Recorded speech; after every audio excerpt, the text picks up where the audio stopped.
My passion growing up, especially in school, from primary to high school, was reading. I mean, my dad is a headmaster, so there were always books at home, and so I read a lot. And I mean, read books that were not even prescribed for me.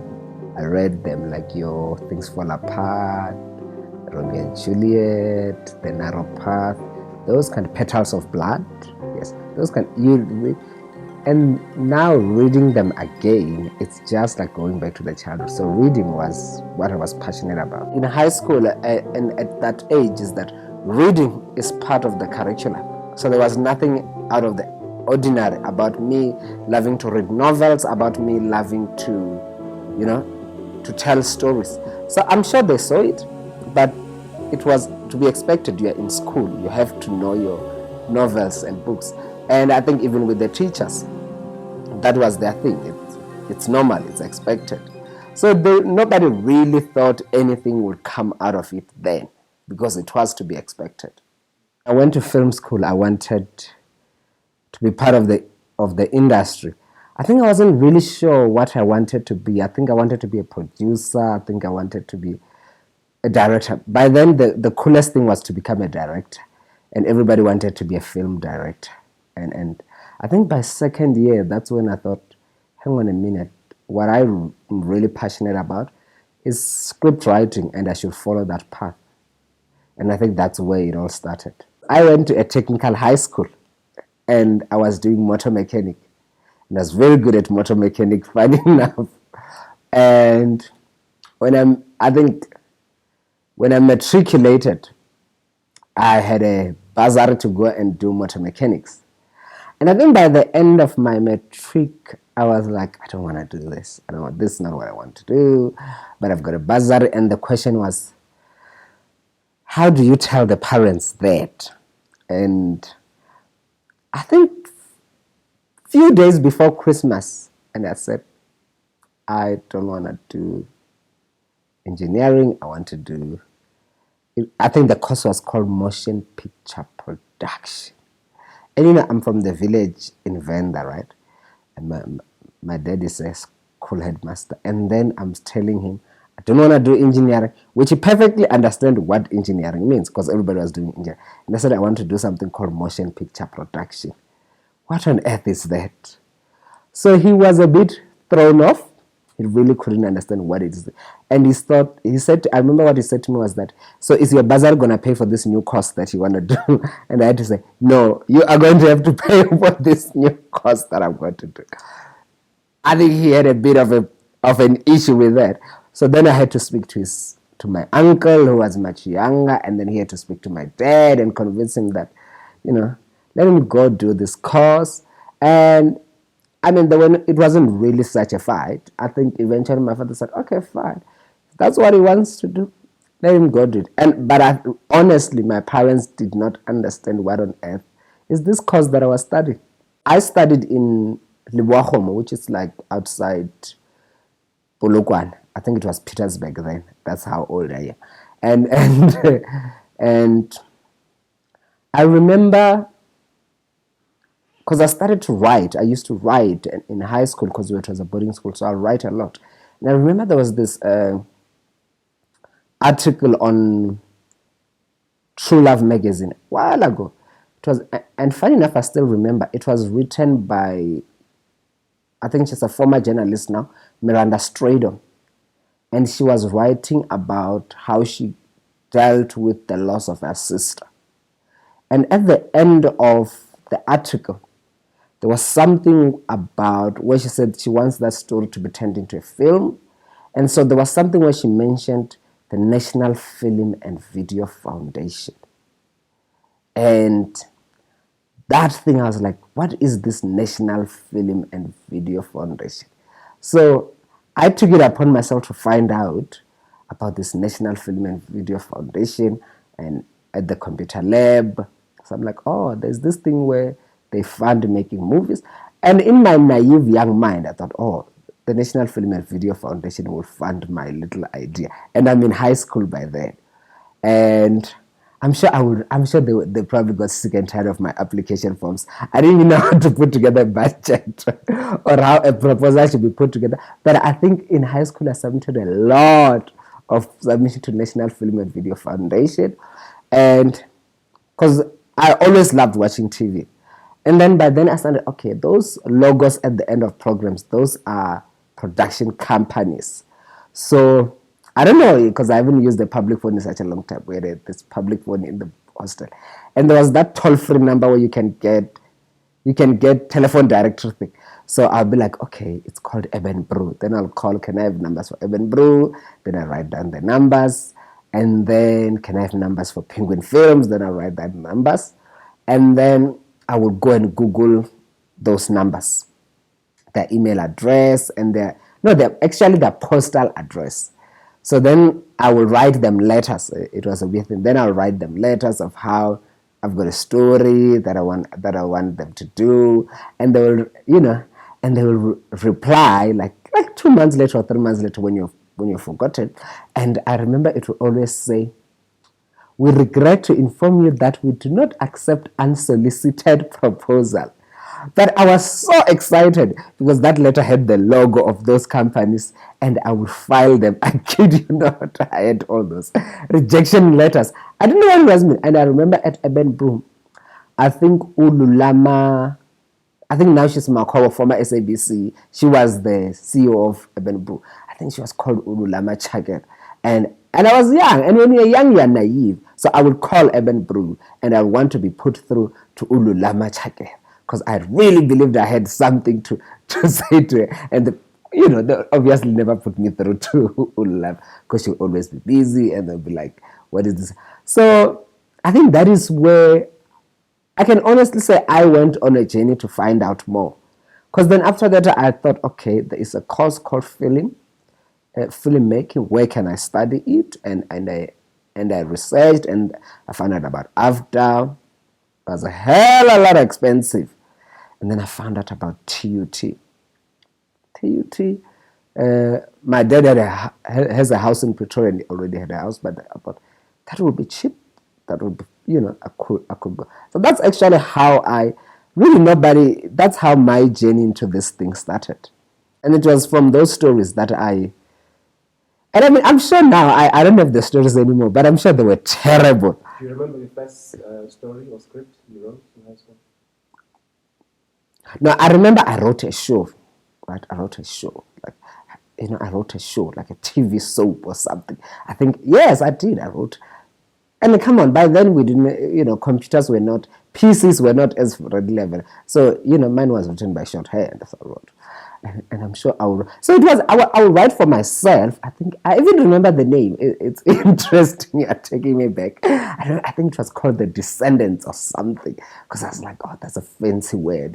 I can see. And Generation was big. And I'm like, and in that title, I could see how in that italics, when it had that logo, the Generations, and the G will turn around and to run across. Oh, yeah, I could have a show that can do that. So that's, I don't remember what it was about. And, I'm sure they were terrible now that I know better. But I did write. First professional script was at Mubang. It's interesting. I think I still have the script in the house. I think I have it framed. I think it's somewhere else. I'll find it for you. I have that script, the very first script I wrote for Mubang. Yes. That would have been 2007. Yeah, I still have that. Script. I'm sure it was terrible. But yeah, that's the first script I wrote. I think as a writer, something magical happens in you that if somebody's not a writer, an idea, they struggle to get an idea. I'm a writer. I believe I was born to write. So an idea for me, I don't struggle with an idea. I don't have sleepless nights because I don't know an idea. An idea is the least of my worries, funny enough, in that, and I've kind of reached a point where I've acknowledged that it's not me. it's probably within me, but it's not of my doing, it's not out of my brilliance, it's not out of anything that I might possess in my own mind and in my own abilities. It's just natural ability, and the natural ability is that I can think of a story, and it differs, it depends on usually it will be a subject, something will, because funny enough, I'm not one of those writers that get touched. I get excited. Something will excite me, an idea will excite me, and I'll be like, that will make a brilliant show. That will make, and then I'll be like, okay, how do we go about it? Which is then becomes the hard part, because then you have to really put in the work. And sometimes I'll see an actor, I'm like, what a brilliant actor. Imagine what you could do with that actor. Because usually when I write characters, funny enough, I already know which actors I want. And funny enough, I never get those actors I want. but it's always a good starting point. I listen, I want to write something for this actress, write something for this actor. But by the time you get into casting, come on, that actor is no longer available. That actor is in a contract doing a soap, or that actor is no longer interested. But that's usually how I start as a writer. When I was in tertiary, especially by the final year, the fear was, I think it was in me, but mostly with my parents, was he's gone and done this course. We have spent a lot of money. Where is he going to get a job? Who's going to hire him? And for me, I was like, yeah, did I make a mistake? Am I going to make something out of it? Because by then, people tell you how hard this industry is. And for me, I remember I would send emails to the head writers of almost all the soaps you can think of, and they'll send you a test script, and then you write the dialogue, then they'll tell you, unfortunately, you're not for this show. And weird enough for Mubango, what happened is that I emailed the head writer then. She sent me, she was going to come to Joburg, and I met with her. We had an impromptu, relaxed, laid-back interview. She sent me a test script. I wrote the show, then she's like, okay, I'll give you another script next month. That is how, and then everything just snowballed.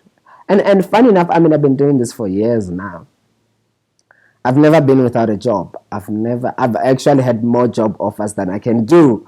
And it's a weird thing, because so I really struggle to identify with people saying it's hard work. I think we need to it's hard work, but opportunities are there. Television South Africa has changed tremendously. Pay TV makes local content, finally. So there's always opportunities for somebody that really takes their job seriously. And that has always been how I've treated this career. The biggest misconception is that you cannot make a living out of it. I think that is for me, in all honesty, because I was trying very hard to say that tactfully, is people think you cannot make a living out of writing. And you can make a very good living actually out of writing. Yes. It's a career. I think it's not a hobby, it's a career. It's like any other profession. People take writing serious. I think most people really do not understand it, what it involves, what it entails. They just know there's a scriptwriter. So people will think, okay, you write scripts. Okay. So how do you write a script? Do you dream of an idea? Then how do you do the script on the... I think that is the problem. I don't think it's not respect. I think it's a respect. I think people understand the importance that it all starts with the script. I think there's just misunderstood what the job actually entails. So I think that's the challenge in this country. And television as a broader sense, in every department within television industry in this country, the money is just not enough. And so I will not single writing as one aspect that suffers from that misconception. I think the budgets are small, they keep shrinking every year. I just think with writing, I think everybody understands what a director does, understand what a producer does, understand what an editor does, or an actor does. I think in writing, people are still confused. Because, I still get asked, so you write for one character and then somebody writes for the other character. Those kind of questions, then you kind of realize, okay, there's very little information with regard to this. Yes. Best advice I ever got was actually when I was starting out. And I remember it was, I think, Kati Venek, she was the head writer of Mubango then.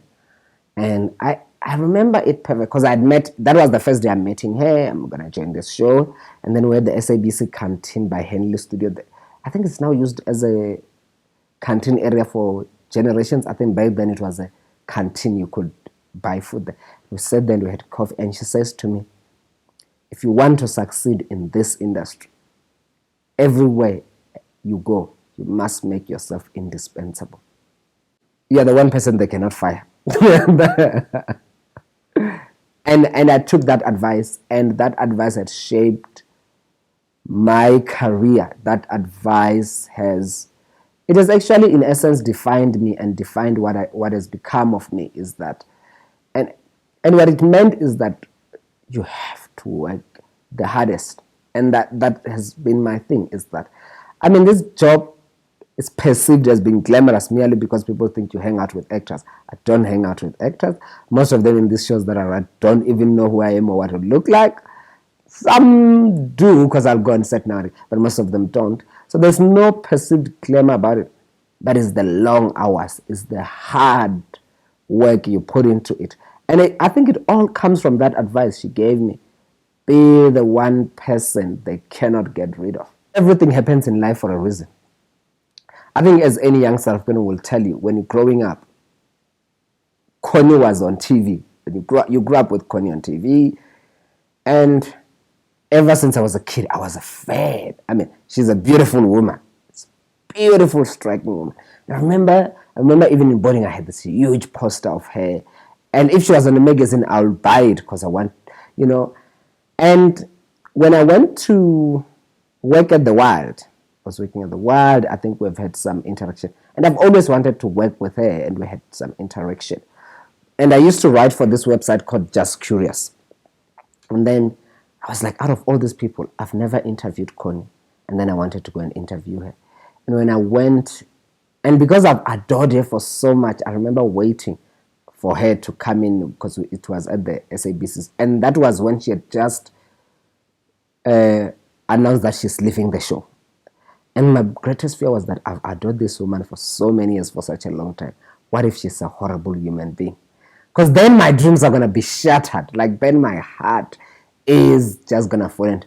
Then she walks into the room, and I introduce myself and start the interview. And something magically happened. I think 10 years into the interview, you were like, these are two friends that have known each other for all these years. I think the interview was forgotten. She was the one interviewing me, because then I could tell her, oh, remember you did that, this is how your career has moved. I think she probably thought I was crazy. Like, huh? And from then, it became more of a friendship. And then when she came on board at the Wild, and then I was already writing the Wild, we met with her. So that is how we developed, and I met her husband, who is an amazing human being, an amazing mentor, an amazing leader. So I had left the Wild when they got an opportunity to develop a drama. And I remember this one day I was here in my house. I think I was sleeping, and I get a phone call. Okay, get a phone call. When I wake up, I pick the phone. It's Shona on the other line, and it's like, hey, Munna, I've been trying to get hold of you, Munna. What happened to you? I'm like, huh? It's like, no, Munna, it's Shona. And he does it with that whole Tswana accent. I'm like, yeah. And then it's like, no, I've got this project. I want you to come. We thought about it, me and Connie. Only you can come and do it. That is how I was brought into the project. And I went and met with them. I went to their house and met with them. That is how I got into the project. They were like, we want you to do this thing. That's how I was brought into the show. I don't think it's because I was that brilliant. I think Shana's just being too kind. The reason Rockville is successful, it's got brilliant directors and brilliant actors. The main reason I think the show is successful is that a few years ago, I met this other guy at Mubango.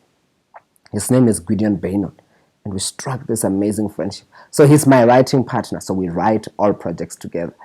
And when we're doing, when I was approached to do Rockville, I knew Gideon had to come because we complement each other in terms of our writing.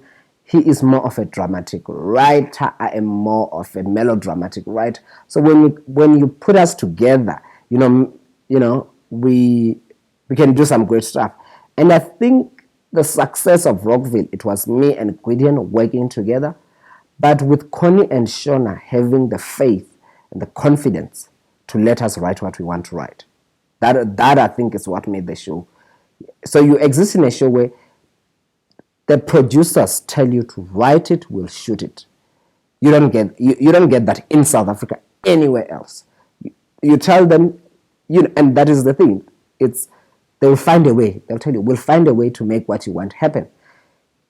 In South Africa, mostly you get a producer that tell you what you're gonna write, and most of it relates to budget, relates to whatever agenda they are trying to serve, which is fine. It's their project. But with Connie and Shona, it's like, right, we'll make it happen. I think that's what makes the show a success. I think because nobody is doing it except them. So they trust the writers to make a show. And they come in as executive producer and give input and give feedback, and we debate stuff. And I mean, there are many story direction, story angles, and it's interesting that we don't agree on, but they have the confidence in the writers for the writers to make that work. So they'll be like, okay, not really sure about what you're trying to do with this character. Are you sure you're going to make it work? I'll be like, yeah, I'll make it work. They're like, fine, let's go with it. And I don't remember. And that's a strange thing, because I've worked with a lot of producers, a lot of directors. They rarely ever say no to stuff, they rarely ever say no to stuff. You kind of like, no, we're going to do it. They're like, okay, that's expensive. That's going to be expensive to shit. Like, they're like, okay, but anyway, we'll find a way. So I think it's the freedom, which is how TV is made in America, is the freedom they give writers that I think has made the show a success. A scene does not always have to be dramatic. It can be funny, can be sad, but if that scene is interesting to watch, you have made it worth that minute. And I think that's the journey most South African writers haven't reached, is that they just write. They just write because this is how the story should unfold. And you're like, if the story is supposed to unfold, if all those scenes are boring, I don't want to watch that story unfold then. I don't want to watch. But if you're like, is this something interesting to watch? And that is a point where we have reached. And in terms of every project that we do, and we've got a couple of upcoming projects. And for me, I was like, like I was saying, I don't get tired, I get excited. I'm like, is this an exciting thing to watch? If I'm excited about it, I know that the audience will be excited to watch it. They'll be excited to talk about it. And the building blocks for me is what is fresh. Before Rockville, there's nothing like Rockville on television. There was nothing like, it's a show where we talk about sex, but you rarely see that much sex. It's a show set in a brothel. I remember even with the broadcaster, they were like, you want to do a show set in a what? There is nothing like it, because we didn't want to do anything that is similar to anything that had been done before. And I think whatever people are doing which is different, it's good. They're good at that. And we thought, that's not what we want to do. And for me, we want the building blocks is this an exciting story to watch? If it's exciting, then it means it will make writing the story so much easier. It will make, because then you can do the twist and all these other devices, all these other philosophies that they can tell you about script writing goes out of it. If the story is exciting to watch, you've got a story. In South Africa, we are a developing country with the first well-developed media. So you are caught between entertaining and being responsible. And it's not a matter of me feeling like I've got a sense of responsibility to the audience out there. I think it always starts with there are things I will not do. And it's a weird thing, because you then, if you're head writing a show, you then in a writing mistake, and then somebody comes up with an idea, you have to say, not in this show. We will not, because I'll be like, let those other guys do it. That is not going to happen. And I think for me, I do not want to do stories that denigrate black people. I do not, whether the characters are poor or rich, I do not do stories that denigrate black people, that do not give black people a sense of pride. That's not me. I'm not interested in those stories. I I refuse to write those stories because I think we are a very colorful society. It's even when you are looking at Rockville, if you look at the Soweto stuff, I don't know if you watched the last season, characters like Gladys, they're colorful. They're crazy, but they're colorful. They're exciting. They don't depress you. Peggy is exciting. You laugh when you watch her on screen. Tamsi as Sis Ribs, you laugh. Those are the characters I want to write. Those are the characters that validate and celebrate Black identity. And those are the stories I'm passionate about.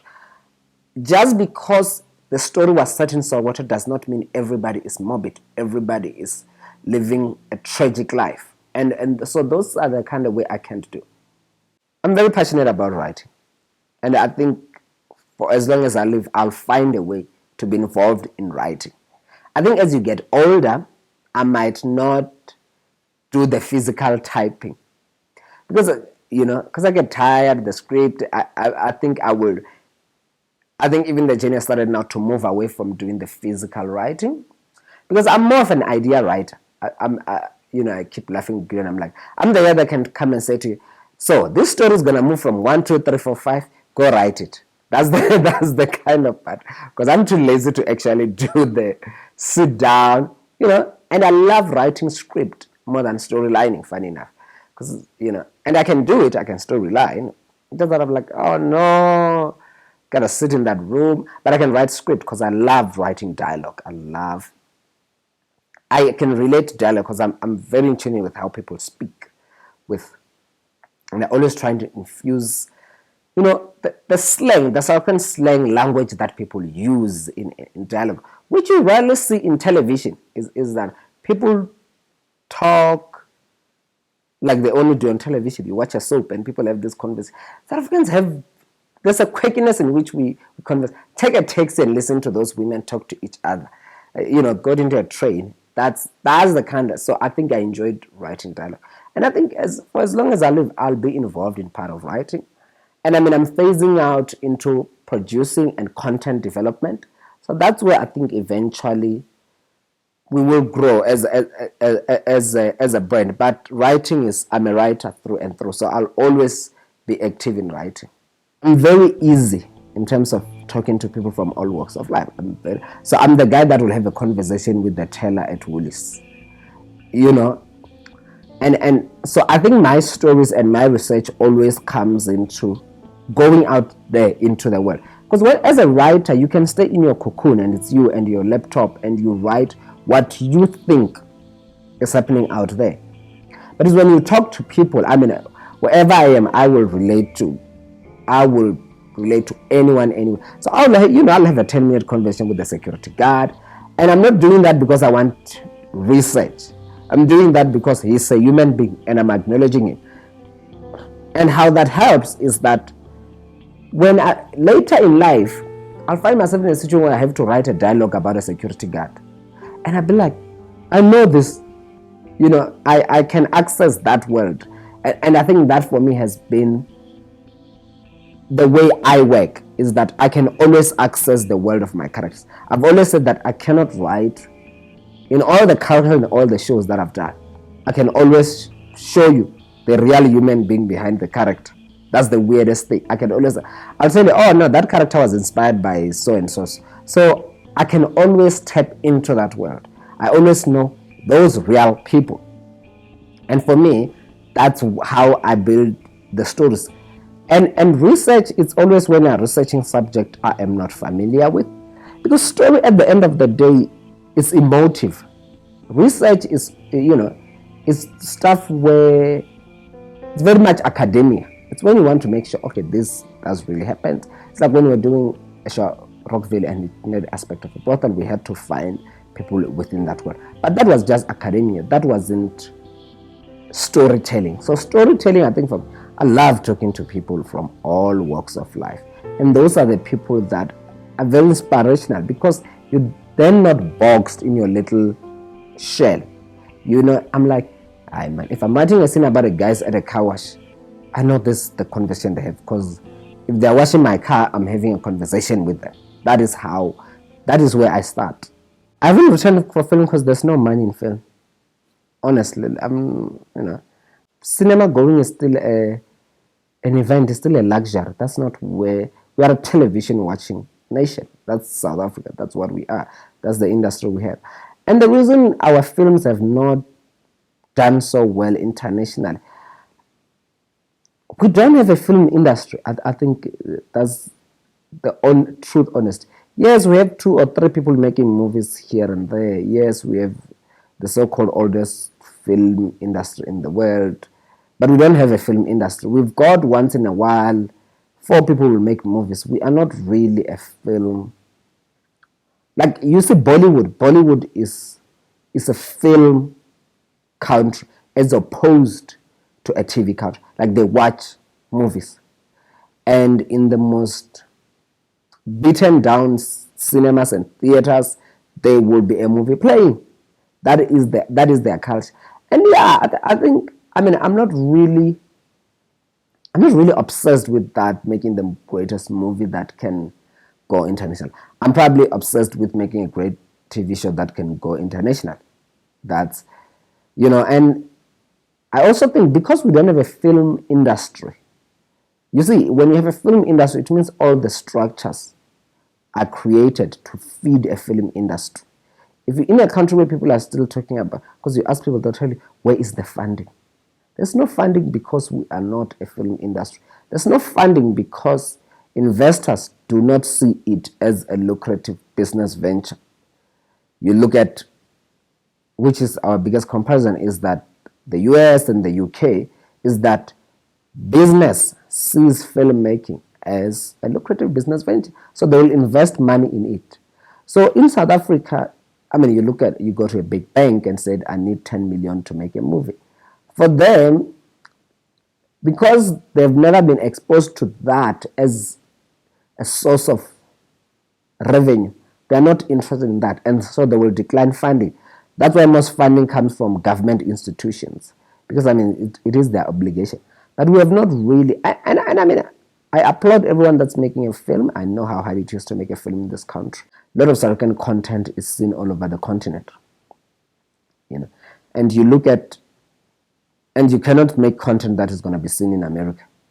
They've got enough content as it is already.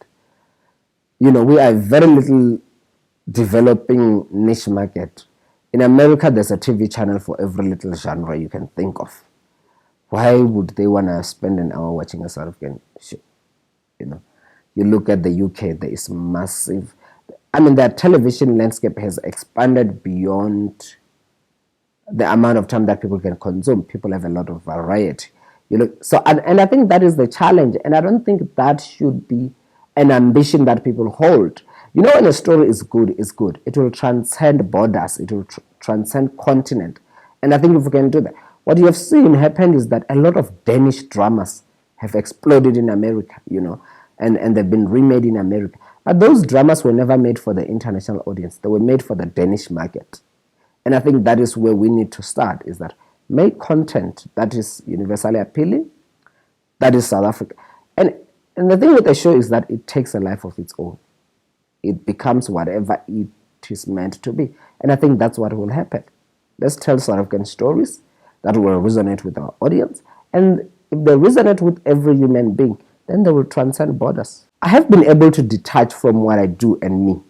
And that, I think, has always been my greatest strength, is that I know it's entertainment. I know I work in an entertainment business, but my life has not been built around that. So me writing and me as a normal human being are completely different people. And I think what has surprised me mostly is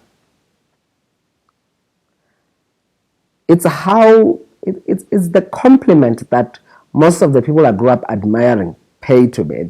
You never get used to it. I still get goosebumps when I walk into a set and an actor I've admired all my life is doing my lines. There are some actors, when I see them, I can't, and you see them a lot, and you're not supposed to have a group moment. But I cannot walk into a set and there is Babu Magic Classroom, and I don't go, oh my god. And then there are people like Mel Lillian do. Like, I think for me that has been the most surprising. And it humbles you. I think for me that has been the most it's knowing that, oh, you can write a script and you know, and Uber Owens Jackie will say the dialogue the way you write it. When you see them as human beings and not as stars, because you grew up as, you know, you grew up in a village in Venda, they were a world far beyond your wildest reach. And now in this industry, when you get to work with them and you get to develop friendships beyond just the work, then that always takes you by surprise. That, oh, this can happen, this is happening. So I think that has been a pleasant surprise. Yeah. One thing you learn is that talent is never enough. You need to perfect your talent, and that's where school comes in. And I mean, for me, the advice has always been the same: go to a film school, because a talent is over here, and in a film school they teach you how to hone that talent and make something out of it. And my advice is that if you believe you can write, it's even with an actor. When somebody says, I want to act, I believe I can act, I'm like, go to an acting school. It's simple as that. Because it will open your mind to even wider possibilities.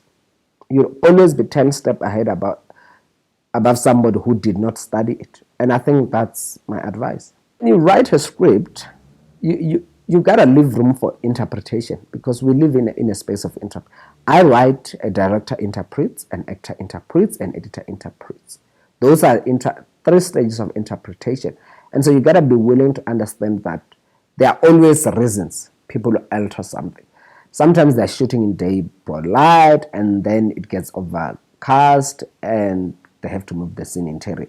You cannot be willing to let those things go. Sometimes a certain actor did not appear on location, so that scene has to be altered. So I think when I write a script and I've sent it, I surrender the script. Whatever becomes of it, it is what it will be. And that's how I write. And I mean, people don't always change your scripts without a reason. And I've been known to be very difficult, so I think people are very careful not to change my scripts. Because it's art and because it lives within you, you're always haunted by, can I really do this? I mean, we are working on this new project and we've been workshopping it last, and it's a big project. And in the beginning, we excited we're going to do it, and then we started having to work, and I started having those anxiety attacks. It's like when we were in Durban the other day doing the research, and then the magnitude of what awaits me. And I'm thinking, what the hell did I sign up for? Can I really do this? And the other day I'm like, fine, I can do it. You know, we will swim and not sink, hopefully. So yeah, the fears of, are you good enough? Are you gonna be able to pull it off? But at time and again, you have learned, because you never know until it's on air. You never know whether you've done it or not. I love generating characters that are fresh, that are new, that are quick. And you know what I love mostly about writing? It's when you develop something and your audience gets it. When your audience gets what you're trying to give them, that is the best satisfaction ever. You know, you write and you're like, are the audience gonna get it? Are the audience gonna get it? The moment they get it, like the moment they have an aha moment, you're like, there, that's all I live for, you know. And I love Twitter this because you can see where that, oh yeah, they are going on the journey, they're getting what you want them to get, they're getting the feeling that you want them to feel. I think that is, for me, is the best. Nothing beats that.